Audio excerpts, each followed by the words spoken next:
আসসালামু আলাইকুম, কি অবস্থা তোমাদের সবার?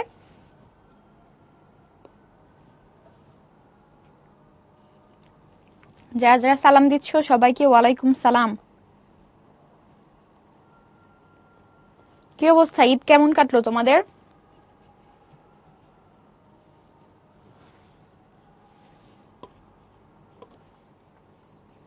এই তো নাইম, আলহামদুলিল্লাহ ভালো আছি। ওকে, দেখতে পাচ্ছি যে সবাই মোটামুটি আলহামদুলিল্লাহ ভালো আছে। ভাইয়া কোথায়? ভাইয়ার হচ্ছে, যদি তোমরা শাহেদ ভাইয়ার কথা জিজ্ঞেস করে থাকো তাহলে ভাইয়ার এক্সাম আছে। ওকে। আদ্রিতার exam is knocking at the door, same here, আমার এক্সামও ডোরে নকই করছে। হ্যাঁ জান্নাত, এক্স্যাক্টলি তোমাদের সাথে আমার আজকে ফার্স্ট ক্লাসই বলা যায়। ঈদ কেমন কেটেছে? ঈদ আলহামদুলিল্লাহ অনেক ভালোই কেটেছে। ঈদ ভালো না কাটার কারণ কি হতে পারে? কোনো কারণই নাই। ঈদ মানেই ছুটি, ছুটি মানেই খুশির দিন, বুঝছো? আচ্ছা, চলো আমরা হচ্ছে পড়াশোনা শুরু করি। লুবাবা একটা সুন্দর কোয়েশ্চেন, মানে কোয়েশ্চেন একটা স্টেটমেন্ট বলেছো, first and last class. Exactly, তোমাদের সাথে আমার ফার্স্ট ক্লাস, এন্ড খুব মোস্ট প্রবাবলি এইটের আজকেই তোমাদের লাস্ট ক্লাস আর কি। নাইম বলেছে আমার জন্য দোয়া করবে। যাক, খুব ভালো লাগলো কথাটা শুনে। হ্যাঁ, আজকে তোমাদের সায়েন্সের লাস্ট ক্লাস। ওকে, চলো আজকে আমরা তোমাদের যে চ্যাপ্টার 14 আছে, পরিবেশ ও বাস্তুতন্ত্র, সেটা লাস্ট লেকচার নিয়ে ডিসকাশন করব। তার আগে হচ্ছে আমরা গত ক্লাসের হোমওয়ার্কটা একটু শর্টলি দেখে নিই। হোমওয়ার্কটাতে কি ছিল? একটা স্টেম দেয়া ছিল বা উদ্দীপক দেয়া ছিল, সেখান থেকে গ আর ঘ এর কোয়েশ্চেন এসেছে। উদ্দীপকে বলছে যে ঈদের ছুটিতে দীপ্তি দীপ্তি চাচার সাথে সুন্দরবন বেড়াতে গেল। আমরা সবাই তো ঈদের ছুটি কাটিয়ে আসলাম।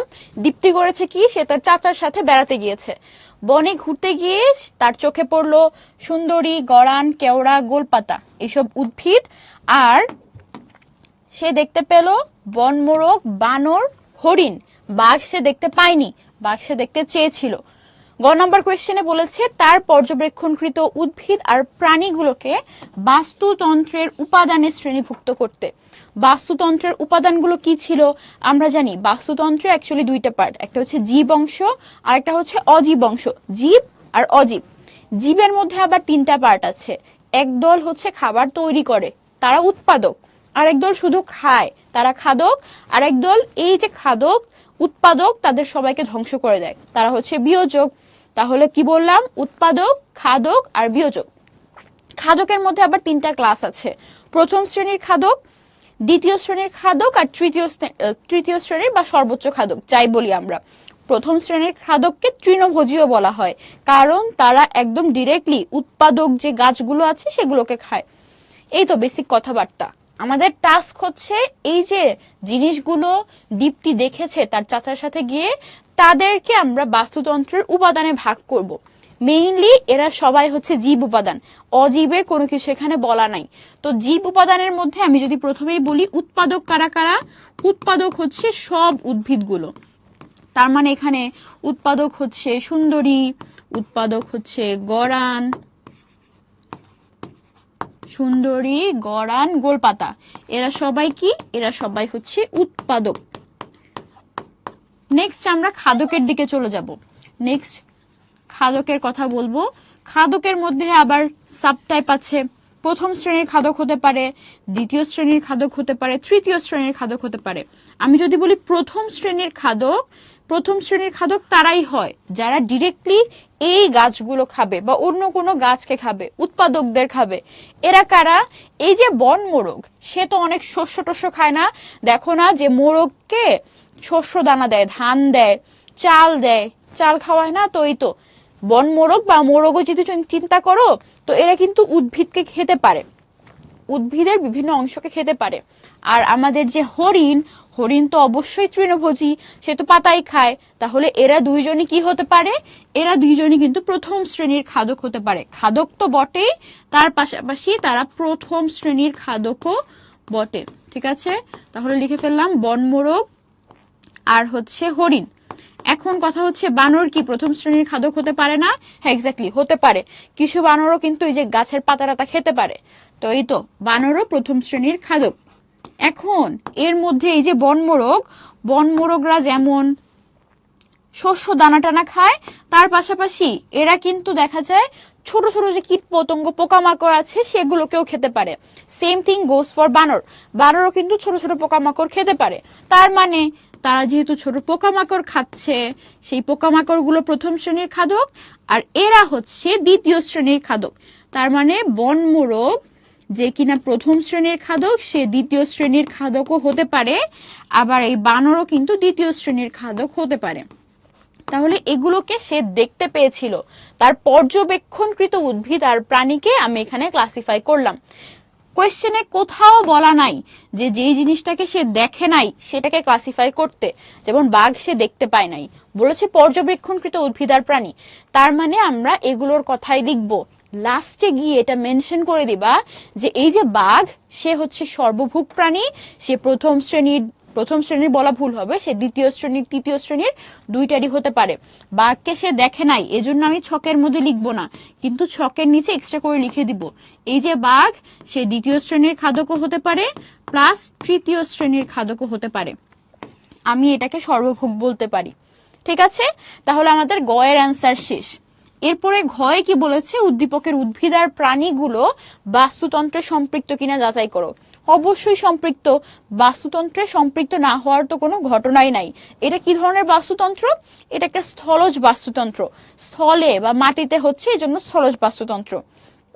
ঘটনা কি হচ্ছে, এই যে উৎপাদকগুলো আছে সুন্দরী, গরান, গোলপাতা, এরা বিভিন্ন জিনিস খাবার দাবার তৈরি করছে সূর্যের আলোকে কাজে লাগিয়ে, সূর্যের আলো যে সৌরশক্তি আছে সেগুলোকে কাজে লাগিয়ে সুন্দরী, গরান, গোলপাতা ওরা খাবার তৈরি করছে।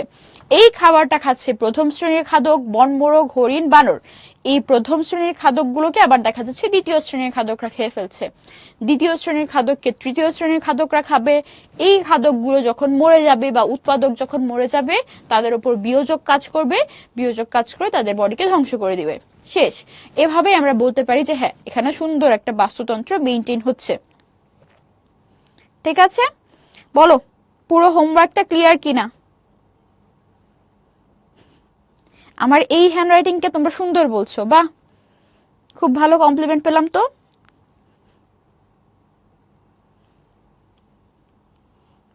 আচ্ছা, কেওড়ার কথা বাদ দিয়েছি, অ্যাড করে নাও, কেওড়াও আছে এখানে। ঠিক আছে মাহদিয়া, আমার পরিচয় সব দিব, নাম তো তোমরা জেনেই গেছো, বাকি পরিচয় ক্লাসের লাস্টে দিব। ক্লাসটা অনেক ছোট আর ইজি, তো লাস্টে আমরা গল্প করব।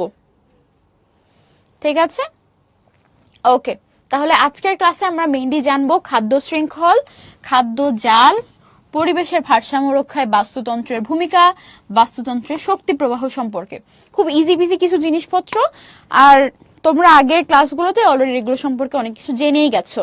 বিগত ক্লাসগুলোতে তোমরা বাস্তুতন্ত্র সম্পর্কে জেনেছো, বিভিন্ন ধরনের বাস্তুতন্ত্রের কিছু এক্সাম্পল জেনেছো। আজকে আমাদের টপিক মেনলি খাদ্য শৃঙ্খল আর খাদ্য জাল নিয়ে। খাদ্য শৃঙ্খল শব্দটাকে যদি আমি একটু ভাঙি, দেখো তো বোঝা যায় কিনা। এটা হচ্ছে খাদ্য শৃঙ্খল, এখানে খাদ্য মানে খাবার, সবাই জানি। আর এই যে শৃঙ্খল কথাটা, এই শৃঙ্খল কথাটা এসেছে শিকল থেকে, মানে শৃঙ্খল শিকল এগুলো সিমিলার ওয়ার্ড, সমার্থক শব্দ আর কি। শৃঙ্খল মানেই শিকল, তার মানে খাবারের জন্য যে শিকলটা তৈরি হয়েছে সেটাই হচ্ছে খাদ্য শৃঙ্খল। খাবারের জন্য যে শিকল সেটাই হচ্ছে খাদ্য শৃঙ্খল। খাবার আমরা কেন খাই? শক্তি পাওয়ার জন্য খাবার খাই, পুষ্টি পাওয়ার জন্য খাবার খাই। পুষ্টিটা তো মেইনলি শক্তির জন্যই লাগে আর কি। তো এই যে পুষ্টি পাওয়ার জন্য বাস্তুতন্ত্রে যে বিভিন্ন জীবগুলো আছে, উৎপাদক খাচ্ছে প্রথম শ্রেণীর খাদক, প্রথম শ্রেণীর খাদককে খাচ্ছে দ্বিতীয় শ্রেণীর খাদক, তৃতীয় শ্রেণীর খাদক খাচ্ছে দ্বিতীয় শ্রেণীর খাদককে। এই যে খাবারের জন্য জীবের মধ্যে একটা শিকল তৈরি হয়ে যাচ্ছে, একটা চেইন তৈরি হয়ে যাচ্ছে, তাদের মধ্যে একটা সম্পর্ক তৈরি হচ্ছে, সেটাই হচ্ছে খাদ্য শৃঙ্খল। খাবার বা পুষ্টির জন্য জীবের যে চেইন তৈরি হচ্ছে সেটাই হচ্ছে খাদ্য শৃঙ্খল। ডেফিনেশন যদি দেখি, বাস্তুতন্ত্রে যখন জীবগুলো পুষ্টি চাহিদার দিক থেকে ধারাবাহিকভাবে সংযুক্ত থাকে, চেইনের মতো করে ধারাবাহিকভাবে সংযুক্ত থাকে, তখন সেটাকে বলে খাদ্য শৃঙ্খল। একটা এক্সাম্পল দেই, ধরো শৈবালের তো ক্লোরোপ্লাস্ট, ক্লোরোফিল সবই আছে, সে নিজের খাবার নিজেই তৈরি করতে পারবে, সে একটা উৎপাদক। এই শৈবাল যদি ধরো পানিতে থাকে তাহলে এই শৈবালটাকে ছোট ছোট মাছগুলো খেতে পারে, ছোট মাছগুলো শৈবালকে খেতে পারে, তখন ছোট মাছ হয়ে যাবে প্রথম শ্রেণীর তৃণভোজী খাদক। ঠিক আছে, তাহলে ও হচ্ছে প্রথম শ্রেণীর খাদক। এই ছোট মাছগুলোকে আবার বড় মাছ খেয়ে ফেলে, বড় মাছ হচ্ছে বসের মতো, সে এই ছোট মাছগুলোকে এই ছোট মাছগুলোকে আবার খেয়ে ফেলবে। ঠিক আছে, বড় মাছ খেলো। এখন এইটা ধরো একটা পুকুরে এই ঘটনাগুলো চলছে, শৈবালটা আছে পুকুরে, শৈবাল খাচ্ছে ছোট মাছ, ছোট মাছকে খাচ্ছে বড় মাছ, কিন্তু এই পুকুরের আশেপাশে একটা জঙ্গল আছে, বুঝছো? ওই জঙ্গলের মধ্যে আবার বাজ পাখি বাসা বেঁধে থাকে, জঙ্গলের একটা বড় গাছে বাজ পাখি থাকে। তো ওই বাজ পাখিটা যখন পুকুরের উপর দিয়ে যাচ্ছিল, এই বড় মাছটাকে দেখে সে খপ করে খেয়ে ফেললো। বাজ পাখি বা ঈগল তারা হচ্ছে এই বড় মাছটাকে খেয়ে ফেললো। তাহলে দেখো তো, পুষ্টির জন্য, খাবারের জন্য একজন আরেকজনকে খেয়ে ধারাবাহিকভাবে তারা একজন আরেকজনের সাথে সম্পর্কিত হচ্ছে। তাহলে এই যে একটা চেইন ফর্ম হলো খাবারের জন্য, তাহলে এটাই হচ্ছে খাদ্য শৃঙ্খল। ঠিক আছে, ওকে, তাহলে এটাই হচ্ছে খাদ্য শৃঙ্খল। এখন নেক্সট কথা হচ্ছে খাদ্য জাল কি জিনিস। খাদ্য শৃঙ্খল বুঝলাম, তাহলে খাদ্য জাল কি জিনিস? আসলে আমরা একটা জিনিস পড়েছিলাম না, ওই যে খাদক, খাদক কে প্রথম শ্রেণীর, কে দ্বিতীয় শ্রেণীর, কে তৃতীয় শ্রেণীর, এটা একদম ফিক্স করে বলা যায় না। ঠিক যেমন বাঘ, বাঘ কখনো হয়তো প্রথম শ্রেণীর খাদক, কখনো হয়তো দ্বিতীয় শ্রেণীর খাদক। ধরো বাঘ একটা গরুকে খেয়ে ফেললো, এখন গরু বা ছাগল এরা তো ঘাস লতা পাতা খাচ্ছে, তাহলে গরু বা ছাগল হচ্ছে প্রথম শ্রেণীর খাদক, গরুকে বাঘ খেলো, বাঘ হবে দ্বিতীয় শ্রেণীর খাদক। কনভার্সলি ধরো বাঘ মানুষকে খেয়ে ফেললো, এই মানুষ আবার একটা গরু খেয়েছিল বা গরুর মাংস খেয়েছিল, তাহলে মানুষ এক্ষেত্রে গরুর মাংস খেয়ে দ্বিতীয় শ্রেণীর খাদক, মানুষকে খেয়ে বাঘ হয়ে যাচ্ছে তৃতীয় শ্রেণীর খাদক। তাহলে বাঘ কখনো দ্বিতীয় শ্রেণীর, কখনো তৃতীয় শ্রেণীর, কখনো সে খাদ্য শৃঙ্খলে একটা পজিশনে থাকছে, কখনো আরেকটা পজিশনে থাকছে, সব মিলে একজন আরেকজনকে খেয়ে টেয়ে কেমন যেন একটা কমপ্লেক্স জাল তৈরি করে। একটা বাস্তুতন্ত্রে অনেকগুলো খাদ্য শৃঙ্খল থাকতে পারে, এই শৃঙ্খলগুলো আবার একটা একটার সাথে কানেক্টেড থাকতে পারে। এই যে খাদ্য শৃঙ্খলের মধ্যে কানেকশন থাকে, ওভারঅল দেখতে অনেকটা জালের মতো, নেটের মতো মনে হয়। ওই যে মাছ ধরার জন্য যে জালটা, মাছ ধরার জন্য যে জালটা ইউজ করে, সেই জালটা যেমন অনেক বেশি ইন্টারকানেক্টেড থাকে একটা অংশের সাথে, ওইরকম আর কি শৃঙ্খলগুলো, খাদ্য শৃঙ্খলগুলো একটা আরেকটার সাথে বিভিন্ন পজিশনে কানেক্টেড থাকে, সবটা মিলে একটা জালের মতো মনে হয়। চলো ডেফিনেশনটা পড়ে নেই, তারপর নেক্সট স্লাইডে আমরা হচ্ছে খাদ্য জালের একটা সুন্দর ছবি দেখে নিব। খাদ্যজাল কি? বাস্তুতন্ত্রের বিভিন্ন খাদ্য শৃঙ্খল পরস্পরের সাথে জড়িত থাকে এবং একে অপরের উপর নির্ভরশীল থাকে, এই ধরনের জটিল সংযুক্তিকে আমরা বলবো খাদ্যজাল। ওকে, আচ্ছা, ঠিক আছে, আমরা সামনের দিকে যাই। এই যে এই ছবিটা, এটাই হচ্ছে একটা খাদ্য জালের ছবি। তুমি যদি এই ছবিটা একটু অবজার্ভ করো, এখান থেকে তুমি অনেকগুলো খাদ্য শৃঙ্খলকে বের করে নিয়ে আসতে পারবা। ওকে, এখান থেকে কিন্তু অনেকগুলো খাদ্য শৃঙ্খলকে বের করে নিয়ে আসা যায়। উপরের টেক্সট গুলো ওই যে আগের মতো কথাবার্তাই, বাস্তুতন্ত্রে একই সাথে অনেকগুলো খাদ্য শৃঙ্খল অবস্থান করে, সেগুলো আবার একটা একটার সাথে খুব ক্লোজলি কানেক্টেড থাকে। স্থলজ, জলজ, যে কোনো বাস্তুতন্ত্রই বলো, সব ক্ষেত্রেই এটা প্রযোজ্য থাকবে। এবার আমরা যে কাজটা করব, এই যে খাদ্য জালটা আছে, এখান থেকে অনেকগুলো খাদ্য শৃঙ্খল বের করার চেষ্টা করব। ব্যাপারটা অনেক মজার। এই যে দেখো তো, এটা একটা শৈবাল ছিল, হ্যাঁ, শৈবাল থেকে আমরা সব অ্যারো ফলো করে করে যাওয়ার চেষ্টা করব। এখানে দেখো তো, এই যে শৈবাল, এই শৈবালকে জু প্লাঙ্কটনটা খাচ্ছে। তোমাদের একটা কোয়েশ্চেন আসতে পারে, জু প্লাঙ্কটন কি? আমি একটা কথা বলি যে প্লাঙ্কটন কি জিনিস সেটা। প্লাঙ্কটন মানে পানিতে ভেসে থাকে এরকম কিছু। প্লাঙ্কটন মানে পানিতে ভাসমান, পানিতে ভাসমান যে কোনো জীব। প্লাঙ্কটন মানে পানিতে ভাসমান জীব। এই জীবটা হতে পারে কোনো একটা উদ্ভিদ অথবা কোনো প্রাণী, এটা হতে পারে কোনো উদ্ভিদ অথবা কোনো প্রাণী। উদ্ভিদ হলে তখন এর নাম হবে ফাইটোপ্লাঙ্কটন, ফাইটোপ্লাঙ্কটন। আর যদি প্রাণী হয় তখন এর নাম হবে জুপ্লাঙ্কটন, জুপ্লাঙ্কটন। ওকে, ফাইটোপ্লাঙ্কটন আর জুপ্লাঙ্কটন। আমরা জানি তো, এই যে বায়োলজির যেই পার্টটাতে প্রাণীদের নিয়ে আলোচনা করা হয় সেটাকে ইংরেজিতে বলে জুলজি। তোমরা তো সায়েন্স পড়ো, সায়েন্সের জীব রিলেটেড অংশগুলোকে আমরা বলি বায়োলজি। বায়োলজির আবার দুইটা পার্ট আছে, একটা হচ্ছে বোটানি আর একটা জুলজি। যেই পার্টটাতে উদ্ভিদ নিয়ে আলোচনা করা হয় সেটা বোটানি, যেটাতে প্রাণী নিয়ে আলোচনা করা হয় সেটা হচ্ছে জুলজি। এই যে জু কথাটা এসেছে প্রাণী থেকে, জুলজি থেকে। তো ওই তো পানিতে ভাসমান যে প্রাণীগুলো আছে তারা জু প্লাঙ্কটন, এভাবে মনে রাখতে পারো।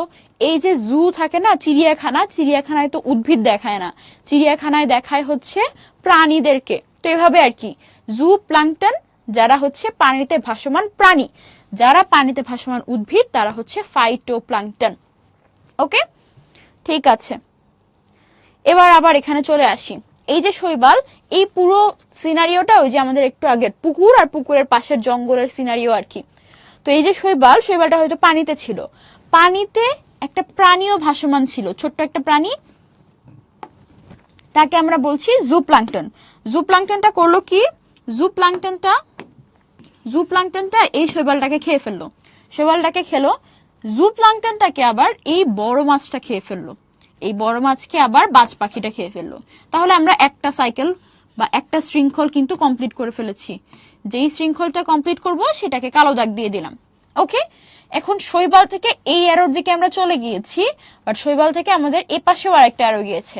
শৈবালকে ডিরেক্ট ছোট মাছও খেয়ে ফেলতে পারে, এই ছোট মাছকে বড় মাছ খেয়ে ফেলতে পারে, বড় মাছ আবার বাজ পাখি খেয়ে ফেলতে পারে। গেল, বাদ রইল কি, শৈবাল থেকে জুপ্লাঙ্কটন হলো, জুপ্লাঙ্কটন থেকে ছোট মাছ, তার মানে জুপ্লাঙ্কটন থেকে ছোট মাছও খেতে পারে, আর এই ছোট মাছকেও বাজ পাখি খেয়ে ফেলতে পারে। বাজ পাখি এত বড় একটা মাছ খেতে পারলে ছোট মাছ খেতে পারবে না, এটা একটা কথা? তাহলে মোটামুটি আমাদের ঘটনা কমপ্লিট। আরেকটা এক্সট্রা জিনিস আমরা বলতে পারি, শৈবাল থেকে ছোট মাছ, ছোট মাছ থেকে সরাসরি বাজ পাখি আর কি। ওকে, তাহলে এইখান থেকে এই একটা জাল থেকে কিন্তু আমরা অনেকগুলো খাদ্য শৃঙ্খল নিয়ে চলে আসতে পারলাম। ওকে, আচ্ছা, জায়বুল বলছে মাছ কি জুপ্লাঙ্কটন? না রে, মাছ তো আণুবীক্ষণিক না। এই যে পানিতে ভাসমান যে জীবগুলো, সেই জীবগুলো অবশ্যই আণুবীক্ষণিক হয়, মানে অনেক ছোট হয় আর কি, একদম ছোট ছোট জীব হয়। ঠিক আছে, ওকে, মায়েশা 3টা পেয়েছো, আমি কিন্তু 4টা পেয়ে গিয়েছি। ওকে, এই যে দেখো, এখানে একটা, এখান থেকে এখানে গিয়ে একটা, আবার এখান থেকে এখানে গিয়ে একটা, এখান থেকে ডিরেক্টলি একটা। তো এই যে 4টা খাদ্য শৃঙ্খল পেলাম, সেটাই পরের পেজে লেখা আছে। দেখো, আমাদের যে শৈবাল ছিল, শৈবালকে জুপ্লাঙ্কটন খেয়েছিল, আবার শৈবালকে ছোট মাছও খেয়েছিল। জুপ্লাঙ্কটনকে বড় মাছও খেয়েছিল ডিরেক্টলি, আবার সেটাকে ছোট মাছও খেয়েছিল, বড় মাছ থেকে বাজ পাখি অথবা ছোট মাছ থেকে বড় মাছ হয়ে বাজ পাখি। ওকে, ছোট মাছকেও যেমন সরাসরি বাজ পাখি খেয়েছিল, ছোট মাছকে বড় মাছও খেয়েছিল, দেন বড় মাছকে আবার বাজ পাখি খেলো। এভাবেই খাদ্য জাল থেকে খাদ্য শৃঙ্খল বের করা। যদি টিচাররা চায় স্কুলে কোয়েশ্চেনটা একটু সুন্দর করবে, একটু স্ট্যান্ডার্ড করবে, তখন এরকম কোয়েশ্চেন দিয়ে যেতে পারে। ধরো এখানে তো ছবি হিসেবে দেওয়া আছে, কোয়েশ্চেনে হয়তো ছবি দিল না, জাস্ট নামগুলো দিল, শৈবাল থেকে জুপ্লাঙ্কটন থেকে বড় মাছ, বাজ পাখি, ছোট মাছ, এখানে দিয়ে অ্যারোগুলো সেম থাকলো। তোমার গ নাম্বার কোয়েশ্চেনে বলে দিল উপরোক্ত খাদ্য শৃঙ্খল থেকে তুমি উপরোক্ত খাদ্য জাল থেকে তুমি খাদ্য শৃঙ্খল গুলো আলাদা করো। 4টা মেনশন যদি করে দেয়, তোমাকে কিন্তু 4টাই বের করে লিখতে হবে। ঠিক আছে, এক্স্যাক্টলি, অনেকগুলো বের করা যায়। আচ্ছা, আমরা অনেক বড় একটা পোর্শন পড়ে ফেলেছি, এবার তোমাদের কোয়েশ্চেন দেখি তোমরা কি বলছো। থ্যাংক ইউ জান্নাত। আচ্ছা, আদ্রিতা বলেছে সর্বোচ্চ স্তরের খাদ্যকে কেউ খায় না। না, খাদ্য তো শেষ, ওই খাদককে আর কেউ খাবে না, কিন্তু সেই খাদক যদি মারা যায় তখন সেই খাদকের দেহকে ধ্বংস করে ফেলবে বিয়োজকরা। ঠিক আছে, আর কোনো কোয়েশ্চেন দেখতে পাচ্ছি না। নওরিন, আমি কোন ইয়ারে, আমি কোন মেডিকেলে পড়াশোনা করি, সব লাস্টে বলে গল্প করে শেষ করব ক্লাস। ঠিক আছে, দিসান, এটা তো আসলে ইথিক্যাল কোয়েশ্চেন, ওইদিকে আর আমরা না যাই।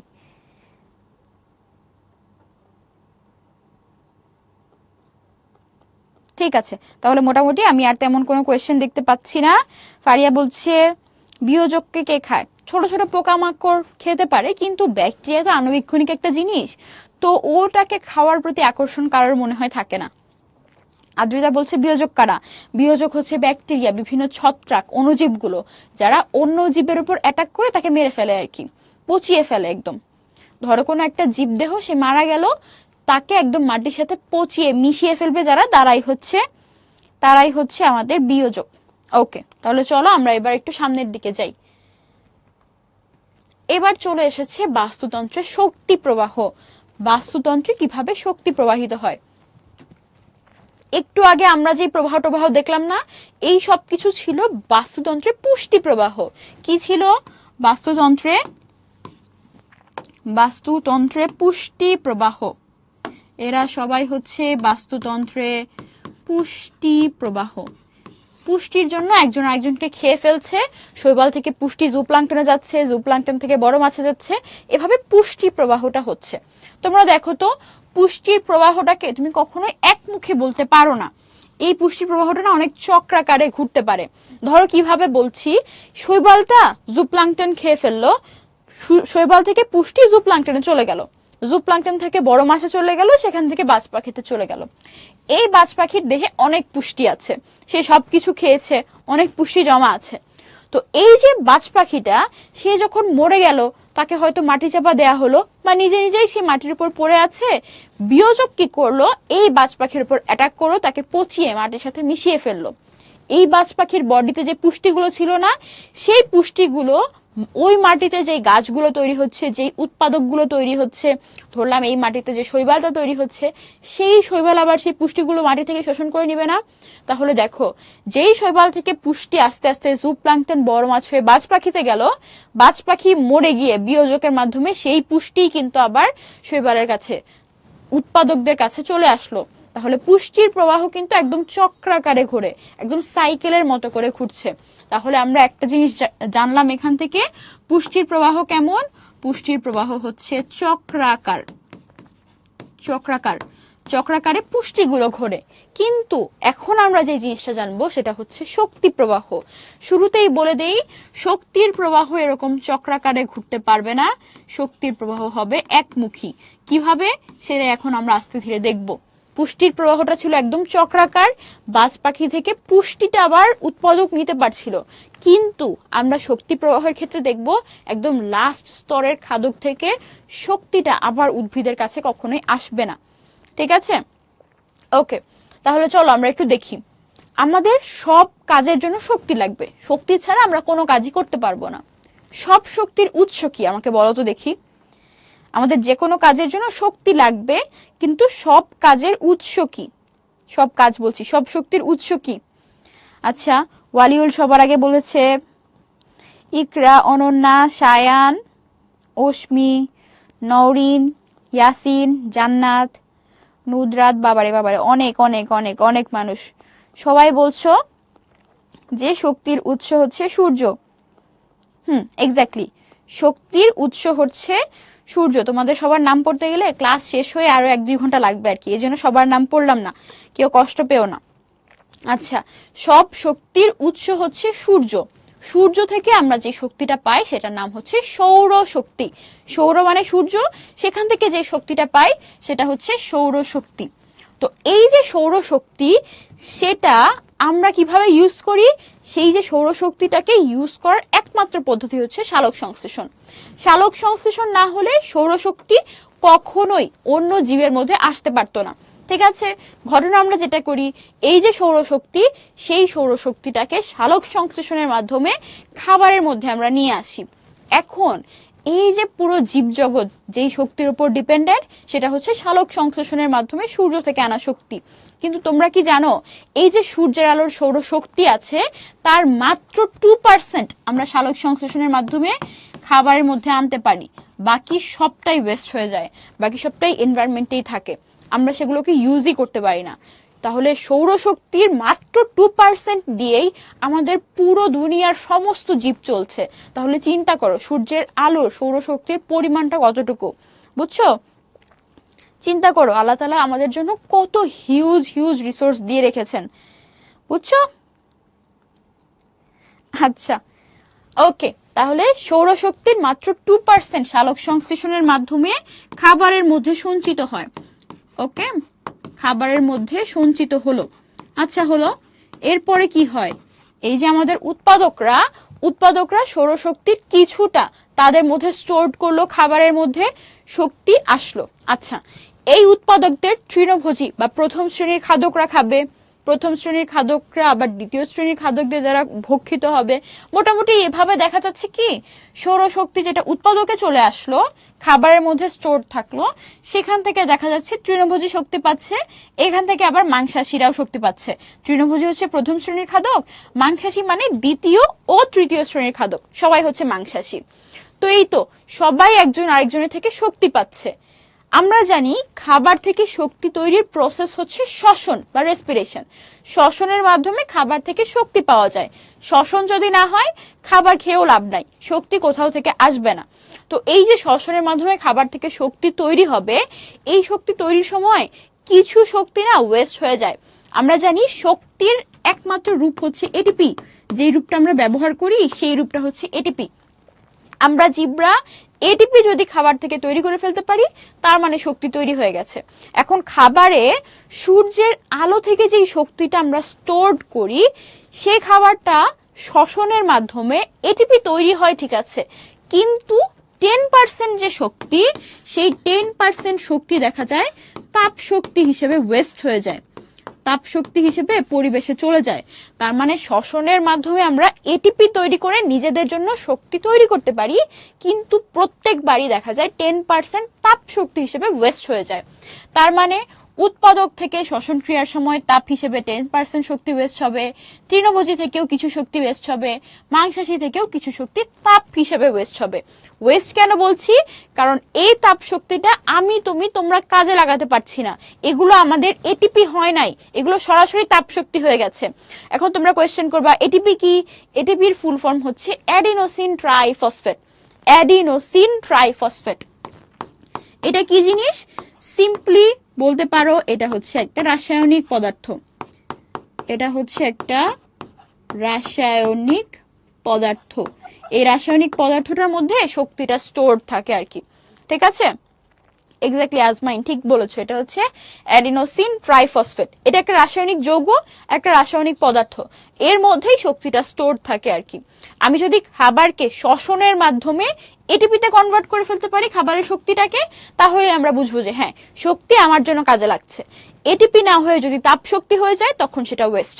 তার মানে উৎপাদকে শ্বসন হবে, তৃণভোজীতে মাংসাশীতে সবার শ্বসন হবে, সবার শ্বসনের মাধ্যমে কিছুটা শক্তি তাপ হিসেবে ওয়েস্ট হয়ে যাবে।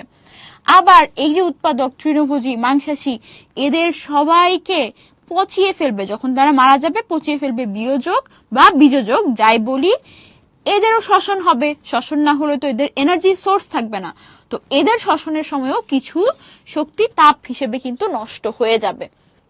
তাহলে আমরা বুঝলাম যে মোটামুটি শক্তির ফ্লোটা এভাবে হচ্ছে, সূর্যের আলো থেকে উৎপাদক শক্তি পাচ্ছে, উৎপাদক থেকে তৃণভোজী, সেখান থেকে মাংসাশী, আর এই সবকিছুর উপর বিয়োজক কাজ করছে, বিয়োজক এদের থেকে শক্তি নিচ্ছে, খাবার নিচ্ছে, বিয়োজকের মধ্যে শ্বসনের মাধ্যমে শক্তি তৈরি হচ্ছে।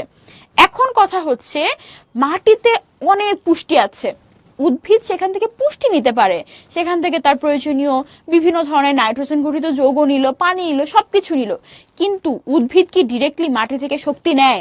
অ্যান্সার হচ্ছে না। উদ্ভিদ কখনোই মাটি থেকে ডিরেক্টলি শক্তি নিতে পারবে না। শক্তি মানে এটিপি, মাটির মধ্যে কোনো এটিপি তৈরি হওয়া নাই। মাটিতে যেহেতু কোনো শ্বসন হচ্ছে না, মাটিতে কোনো জীব নাই, সেই জীবের কোনো শ্বসন হচ্ছে না, সেখানে কোনো এটিপি তৈরি হচ্ছে না, উদ্ভিদ কিন্তু কখনোই তার মূল দিয়ে মাটি থেকে সরাসরি এটিপি নিতে পারবে না। যেহেতু উদ্ভিদ মাটি থেকে সরাসরি এটিপি নিতে পারছে না, তার মানে উদ্ভিদ মাটি থেকে সরাসরি শক্তিও নিতে পারছে না। ওই যে পুষ্টির চক্রের ক্ষেত্রে আমরা বলেছিলাম যে পুষ্টিটা মাটিতে যে চলে আসলো, সেখান থেকে উৎপাদক সরাসরি পুষ্টি নিয়ে নিল, কিন্তু সে কিন্তু শক্তির যে এটিপি কিন্তু নিতে পারছে না। তার মানে শক্তির ফ্লো সূর্যের আলো থেকে উৎপাদক হয়ে মাংসাশীতে গিয়ে বা তৃতীয় শ্রেণীর খাদকে গিয়ে স্টপ হয়ে যাচ্ছে, এরপরে কিন্তু শক্তির আর ফ্লো হচ্ছে না। তাহলে এই যে শক্তি প্রবাহ সেটা হয়ে গেল কি একমুখী, এটা কিন্তু আর চক্রাকার হলো না। তাহলে বলো তো দেখি পুরো ব্যাপারটা ক্লিয়ার হলো কিনা? Thank you Nanjiba, Muntaha thank you. Okay, মোটামুটি তোমরা সবাই বলছো ক্লিয়ার, কয়েকজন বলছো একটু কনফিউশন আছে। চলো একটা কুইক রিক্যাপ করি। বলেছি আমাদের সব শক্তির উৎস সূর্য, সূর্যের আলোর সৌরশক্তির, সূর্যের আলোর থেকে মোর স্পেসিফিক টার্ম হচ্ছে সৌরশক্তি, সৌরশক্তির মাত্র 2% উদ্ভিদ সালোক সংশ্লেষণের মাধ্যমে নিজের মধ্যে স্টোর করে। এই খাবারটা দেখা যায় উদ্ভিদ থেকে উৎপাদকে যায়, উদ্ভিদ তো নিজেই উৎপাদক, উৎপাদক থেকে প্রথম শ্রেণীর খাদকে যায়, দ্বিতীয় শ্রেণীর খাদকে যায়, তৃতীয় শ্রেণীর খাদকে যায়। উৎপাদক হচ্ছে উদ্ভিদরা, প্রথম শ্রেণীর খাদক হচ্ছে তৃণভোজী, দ্বিতীয় আর তৃতীয় শ্রেণীর খাদক সবাই হচ্ছে মাংসাশী। তো এদের মধ্যে খাবারের এক্সচেঞ্জ হয়ে তাদের মধ্যে শক্তিরও এক্সচেঞ্জ হচ্ছে, কারণ জানি খাবার থেকে শ্বসনের মাধ্যমে শক্তি তৈরি হয়। তো এই যে শ্বসনের মাধ্যমে খাবার থেকে শক্তি তৈরি হয়, যেই রাসায়নিক যৌগটা তৈরি হলে আমরা বলতে পারি যে হ্যাঁ শক্তি তৈরি হয়েছে, সেই যৌগটা হচ্ছে এটিপি, অ্যাডিনোসিন ট্রাইফসফেট। শ্বসনের মাধ্যমে উৎপাদক, তৃণভোজী, মাংসাশী বা বিয়োজক বা বীজযোগ সবার ক্ষেত্রেই এটিপি বা শক্তি তৈরি হয়। পাশাপাশি কিছু সৌরশক্তি দেখা যায় তাপ শক্তি হিসেবে বাইরে পরিবেশে চলে যায়। সেটা যেহেতু এই জীবগুলো কাজে লাগাতে পারছে না, তাহলে সেগুলোকে আমরা বলতে পারি বিনষ্ট শক্তি। তারা আমাদের কাজে লাগছে না, তারা এটিপি না, আমার বডিতে থাকছে না, তাপ হিসেবে বাইরে পরিবেশে চলে যাচ্ছে, এই জন্য তারা বিনষ্ট শক্তি। এখন মাংসাশী মরে গেল, বীজযোগ সবকিছু ধ্বংস করে ফেললো, মাটিতে কোনো এটিপি নাই, বা যদি এটিপি থাকেও সেটা উৎপাদক মাটি থেকে সরাসরি তার বডিতে শোষণ করতে পারবে না। যদি সে শোষণ করে ফেলতে পারতো এটিপিটা, তাহলে কিন্তু সেই এটিপি দেখা যেত উৎপাদক থেকে তৃণভোজীতে হয়তো চলে যাচ্ছে, তৃণভোজী থেকে মাংসাশীতে চলে যাচ্ছে। কিন্তু উৎপাদক কখনোই মাটি থেকে এটিপি শোষণ করতে পারবে না। যেহেতু পারবে না, তাহলে শক্তি প্রবাহ মাংসাশী থেকে হয়তো বিয়োজকে গিয়েই স্টপ হয়ে গেল, আর কোনো শক্তির প্রবাহ হচ্ছে না। তাহলে শক্তির প্রবাহ কিন্তু একমুখী। কিন্তু যদি খাবারটার কথা চিন্তা করো, পুষ্টির কথা চিন্তা করো, উৎপাদক থেকে প্রথম, দ্বিতীয়, তৃতীয় শ্রেণীর খাদ্যকে গিয়ে বিয়োজকের মাধ্যমে সেটা মাটিতে চলে গেছে। খাবারের উপাদানগুলো যদি মাটিতে থাকে, সেগুলো আবার উদ্ভিদ তার মধ্যে নিয়ে তার মধ্যে শ্বসন করে বিভিন্ন ধরনের কাজকর্ম করতে পারে। তার মানে খাবার সে নিতে পারবে, কিন্তু সে ডিরেক্ট এটিপি কিন্তু নিতে পারবে না। ওকে, ঠিক আছে। আই হোপ তোমাদের সবার এখন ক্লিয়ার হয়ে গেল। এক্স্যাক্টলি জাবিদ, ঠিকই বলেছো। ওকে, তাহলে চলো আমরা সামনের দিকে যাই। এই যে পুষ্টি প্রবাহ বা শক্তি প্রবাহ, এই সব কিছুর মাধ্যমে আলটিমেটলি বাস্তুতন্ত্রের প্রত্যেকটা জীব একজন আরেকজনের সাথে কিন্তু নির্ভরশীল হয়ে সুন্দর মতো স্টেবল একটা কন্ডিশনে থাকে। কোনো কারণে যদি দেখা যায় এই যে বিয়োজকটা যদি একদম অ্যাবসেন্ট হয়ে যায়, এই বিয়োজক যদি না থাকে, চিন্তা করো তো, উৎপাদক অনেকে মারা যাচ্ছে, খাদকরা মারা যাচ্ছে, তারা মারা যেতে যেতে তারা পচে যাচ্ছে না। তাহলে দেখো আমাদের জীবের জন্য পুষ্টি প্রবাহ যে চক্রাকারে হচ্ছিল সেটা পসিবল হতো না। তাহলে বিয়োজক না থাকলে কখনোই পুষ্টি প্রবাহ সুন্দর মতো ঠিকঠাক হবে না। বুঝছি? আচ্ছা, ঠিক আছে, চলো আমরা একটু সামনের দিকে যাই। তোমরা কুইজ চাচ্ছিলা, এই কুইজটা তোমরা বহু নির্বাচনী প্রশ্ন হিসেবে চ্যাট বক্সে অ্যান্সার করো। বাস্তুতন্ত্রে পুষ্টি দ্রব্যের প্রবাহ একমুখী, দ্বিমুখী, চক্রাকার নাকি বিচ্ছিন্ন? অ্যান্সার করো তো দেখি। ওকে, আমরা অলরেডি অ্যান্সার পাচ্ছি। সবার আগে কে অ্যান্সার করলো খুঁজে পাচ্ছি না। তোমরা এত অ্যান্সার করছো। আচ্ছা, লাস্টে যেগুলো দেখতে পাচ্ছি সেগুলোই বলি। শাফিন, ফাইজা, সাদাফ, হাই হাই, সবাই মোটামুটি ঠিকঠাক অ্যান্সার দিচ্ছ। এত ফাস্ট অ্যান্সার দিচ্ছ যে নাম পড়ে শেষ করা যাচ্ছে না। তোকি, আকাশ, আলভি, জান্নাত, হামিদ, নুজহাত, সবাই ওকে, সবাই ঠিকঠাক অ্যান্সার দিচ্ছ। অ্যান্সার কি হবে? পুষ্টি দ্রব্যের প্রবাহ চক্রাকার, আমরা সবাই জানি। আর যদি বলি একমুখী, কি একমুখী? শক্তি প্রবাহ, শক্তির প্রবাহ একমুখী। ওকে, চলো নেক্সটে যাই। এবার তোমাদের জন্য কুইজ চলে এসেছে। প্রথম কুইজে এরকম একটা ফ্লো চার্ট দেয়া আছে। ফ্লো চার্টটা একটু আগেও আমরা দেখেছি, একটু ডিফারেন্ট স্টাইলে। বলেছে উদ্দীপকের এ চিহ্নিত অংশে কি হবে? আলো, সৌরশক্তি, সালোক সংশ্লেষণ নাকি বীজযোগ? ফ্লো চার্টে দেখা যাচ্ছে এ থেকে উৎপাদকে কিছু একটা আসে, সেখান থেকে তৃণভোজী হয়ে মাংসাশীতে যায়। অ্যান্সার করো দেখি। অ্যান্সার করো দেখি। মিনওয়াইল তোমাদের কারোর যদি কোনো কোয়েশ্চেন থাকে তাহলে আচ্ছা, আদ্রিতার একটা কোয়েশ্চেন আমি পেয়েছি, খাদ্য শৃঙ্খল খাদ্য জালের মধ্যে পার্থক্য কি? খাদ্য শৃঙ্খল একটা ছোট্ট ইউনিট, খাদ্য জাল হচ্ছে অনেক বড় একটা জিনিস, ঠিক আছে? তুমি যদি চিন্তা করো মালার একটা দানা হচ্ছে খাদ্য শৃঙ্খল, অনেকগুলো দানা মিলে যখন তুমি একটা কমপ্লিট মালা তৈরি করলা তখন সেটা হচ্ছে খাদ্য জাল। আমাদের পরিবেশে একজন আরেকজনকে খেয়ে খেয়ে দেখা যায় পুরো পুষ্টির জন্য এক একটা অনেকগুলো খাদ্য শৃঙ্খল তৈরি করে। একটা বাস্তুতন্ত্রে কখনোই একটা খাদ্য শৃঙ্খল থাকে না, অনেকগুলো খাদ্য শৃঙ্খল থাকে। তো এই খাদ্য শৃঙ্খল গুলোর দেখা যায় একটার সাথে আরেকটার কানেকশনও থাকে। যেমন ধরো এ কে বি খাচ্ছে, বি কে আবার সি খাচ্ছে, আবার ই যে ই এ কে খাচ্ছে, আবার এই ই কে সি খাচ্ছে। তাহলে চিন্তা করো একটা কেমন যদি কমপ্লেক্স স্ট্রাকচার হয়ে গেল। এই এ থেকে ই হয়ে সি, এটা একটা খাদ্য শৃঙ্খল, আবার এ থেকে বি হয়ে সি, এটাও একটা খাদ্য শৃঙ্খল। তো খাদ্য শৃঙ্খল গুলো অনেক আছে এন্ড তারা একটা একটার সাথে খুবই বেশি কানেক্টেড।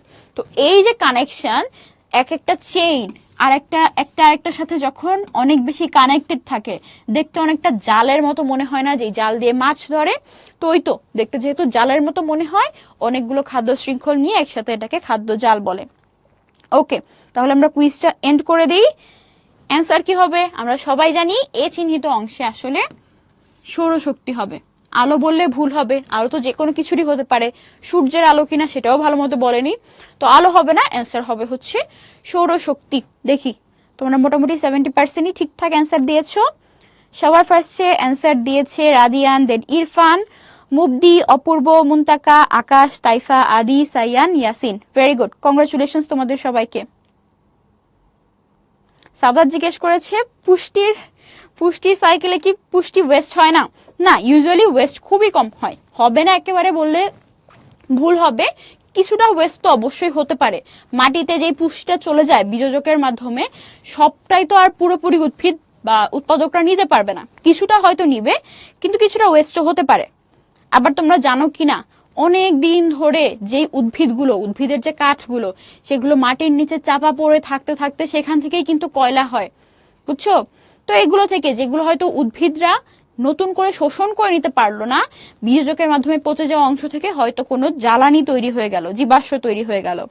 ঠিক আছে, চলো আমরা তাহলে সামনের দিকে যাই। কে জানি বলছিলাম অনেক কুইজ দিতে, এই যে তোমাদের জন্য আরো একটা কুইজ চলে এসেছে।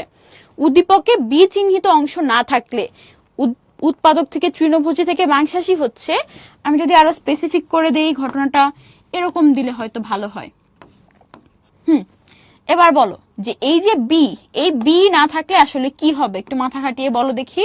পুষ্টি প্রবাহ বন্ধ হয়ে যাবে, শক্তির অপচয় হবে, বাস্তুতন্ত্রের ভারসাম্য প্রাকৃতিকভাবে পুনঃনিয়ন্ত্রিত হবে, মাংসাশী প্রাণীর সংখ্যা কমে যাবে। অ্যান্সার করো দেখি।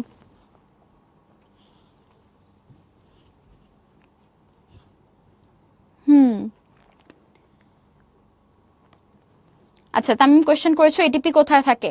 আমার বডিতে বা জীবদেহে তৈরি হয় এটিপি।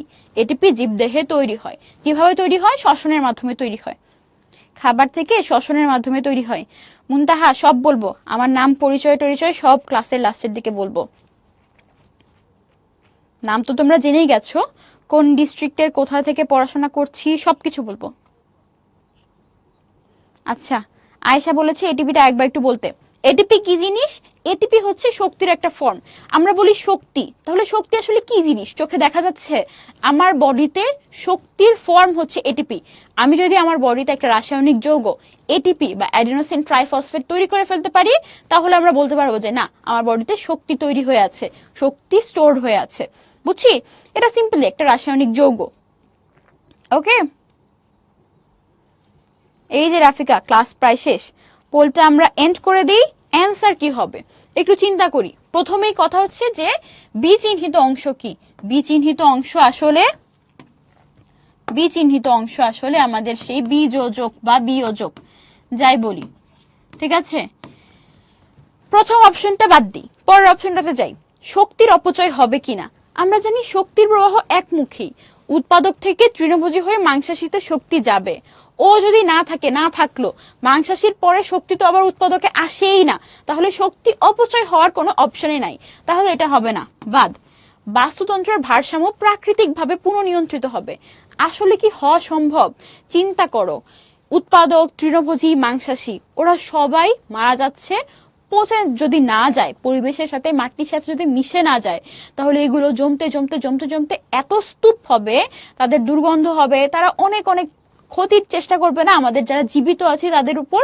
তো ওই তো এই সব কিছু যদি মাটির সাথে মিশে না যায়, তাহলে যারা জীবিত আছে, জীব আছে, এই উৎপাদক, তৃণভোজী, মাংসাশী যেগুলো মরে গেছে, সেগুলো যদি মাটির সাথে মিশে না যায়, তাহলে এদের মধ্যে যারা জীবিত আছে তাদের জন্য কষ্টকর হবে। এরা তো পসিবল না।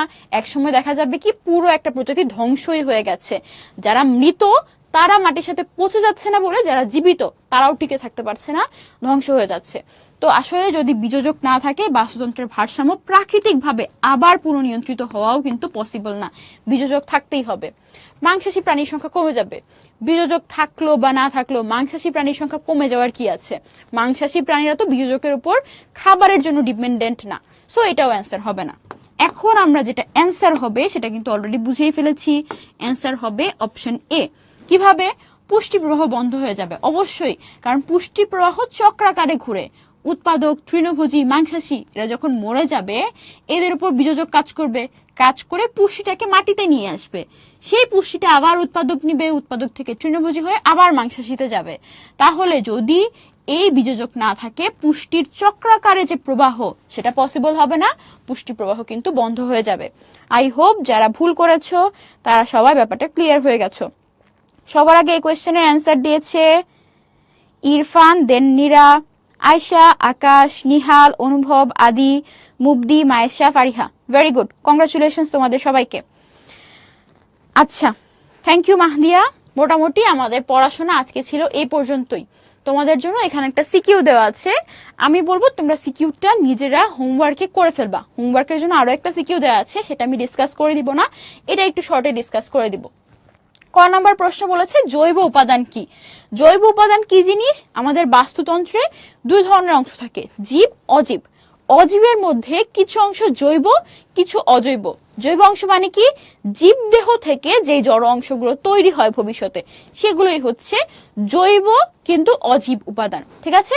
জৈব মানে জীব রিলেটেড, কিন্তু সে আর জীবিত নাই, সেটাই হচ্ছে জৈব উপাদান। গেল। খাদ্য জাল কি জিনিস? এটা তো আমরা আজকে পড়েছি। নেক্সট কোয়েশ্চেন হচ্ছে উপরের খাদ্য শৃঙ্খলটিতে শক্তি প্রবাহ কিভাবে চলে? ওই যে আমরা এভাবে বলে দিব, সূর্যের আলো সৌরশক্তি, তার 2% ঘাস শালক সংশ্লেষণের মাধ্যমে সঞ্চয় করলো, ঘাসকে খেলো ঘাস ফড়িং, সেখান থেকে ব্যাং খেলো সাপ, বাজ পাখি। ঘাস ফড়িং হচ্ছে প্রথম শ্রেণীর খাদক, ব্যাং, সাপ এদেরকে আমরা দ্বিতীয় শ্রেণী বলতে পারি, বাজ পাখি হচ্ছে তৃতীয় শ্রেণীর। এরা সবাই এই যে সৌরশক্তি থেকে যে শক্তি এরা সঞ্চিত হলো, সেটাই চক্রাকারে বলছি একমুখী ভাবে তাদের মধ্যে প্রবাহ করলো। প্রত্যেক ধাপে শ্বসনের মাধ্যমে কিছু শক্তি তাপ হিসেবে কিন্তু ওয়েস্ট হয়ে যায়, বিনষ্ট শক্তি হিসেবে এদেরকে আমরা মেনশন করব।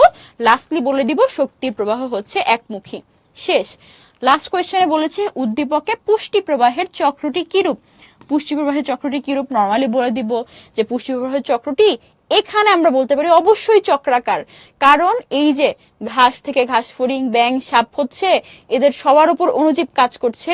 অণুজীব থেকে এই যে মাটিতে শক্তির পুষ্টিটা চলে আসছে, সরি শক্তি না, মাটিতে অণুজীবের কারণে পুষ্টি চলে আসছে এই প্রত্যেকটা খাদকের থেকে। তাহলে এই পুষ্টিটাই আবার ভবিষ্যতে অন্য একটা উৎপাদক নিতে পারবে। তাহলে পুষ্টি প্রবাহের চক্রটা একদম ঠিকঠাক চক্রাকারী আছে।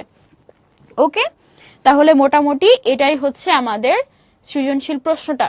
তোমাদের জন্য কিছু টিপস, সিকিউ কোয়েশ্চেন লেখার সময় কিভাবে প্রেজেন্টেশন ভালো করা যায়।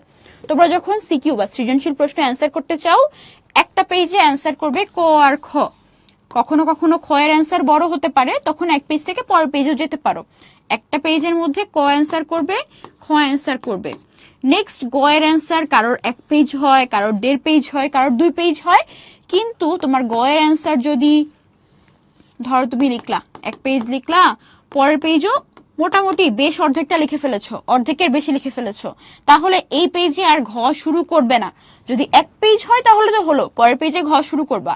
কিন্তু যদি হাফ পেজের বেশি হয়ে যায় পরেরটাতে, তাহলে ঘ শুরু করবা তার পরের পেজ থেকে। এখানে অল্প একটু জায়গা আছে তো নিচে লিখে দেবা পিটিও, তার মানে প্লিজ টার্ন ওভার। পরের পেজে গিয়ে হচ্ছে ঘ লেখা শুরু করবা। এটা হচ্ছে ভালো প্রেজেন্টেশনের একটা টেকনিক আর কি। তারপর ঘ যতটুকু লেখা লিখবা, তারপরে নেক্সট সৃজনশীল শুরু করবা। এটা হচ্ছে লেখার একটা জেনারেল টেকনিক। অবশ্যই ক আর খ এই দুইটার মাঝে 2 আঙ্গুল থেকে 3 আঙ্গুলের গ্যাপ রাখবা, না হলে সেপারেট করা যায় না। আর কি বলবো, খ এর অ্যান্সার চেষ্টা করবা 2টা প্যারাতে লিখতে।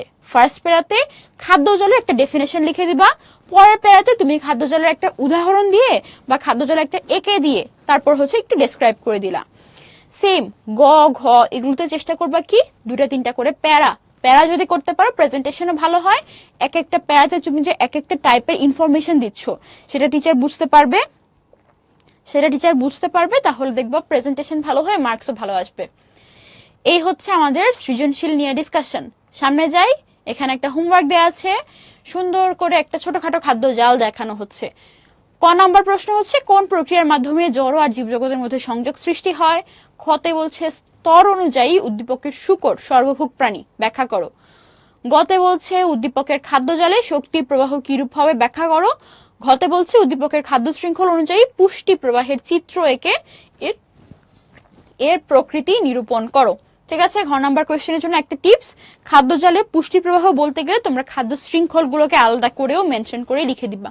ওকে, ঠিক আছে, তাহলে এই ছিল আমাদের হোমওয়ার্ক। আজকের ক্লাস ছিল এ পর্যন্তই। আমি শুধু বলবো না যে আজকের ক্লাস শেষ হয়েছে, আমি বলবো তোমাদের উদ্ভাসন মেশের সাথে আমাদের যে সায়েন্সের পার্টটুকু সেটাও মোটামুটি এই কোর্সের জন্য শেষ। ঠিক আছে, আচ্ছা লুবাবা বলেছো কত মিনিটের মধ্যে সৃজনশীল লেখা উচিত? চেষ্টা করা উচিত 20 মিনিটের মধ্যে শেষ করতে। তোমরা চাইলে 20 থেকে 25 মিনিটের মধ্যে রাখতে পারো, এটা পরীক্ষা অনুযায়ী ভ্যারি করে, তো সেভাবে একটু দেখে নিবা।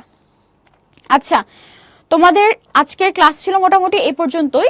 যেহেতু ক্লাস সায়েন্সের শেষ, কিছু টিপস দিই। তোমাদের হয়তো সায়েন্সের ক্লাস করতে করতে কিছু চ্যাপ্টার খুব ভালো পড়া হয়েছে, কিছু চ্যাপ্টার হয়তো অত একটা ভালো পড়া হয়নি। তোমরা যেটা করতে পারো, এই যে নেক্সট কয়েকদিন আছে, প্রত্যেক সপ্তাহে যেই চ্যাপ্টারটা ভালো পড়া হয়নি এরকম একটা চ্যাপ্টার চুজ করবা, সেই চ্যাপ্টারটা সুন্দর মতো পড়ে ফেলবা। পড়ার ক্ষেত্রে সিরিয়াল কি হবে, ক্লাস করলা, ক্লাসের পরে বইটা রিডিং পড়বা, তারপর প্যারালাল টেক্সটটা প্র্যাকটিস করবা, শেষ। আর তো কিছু করার দরকার নাই।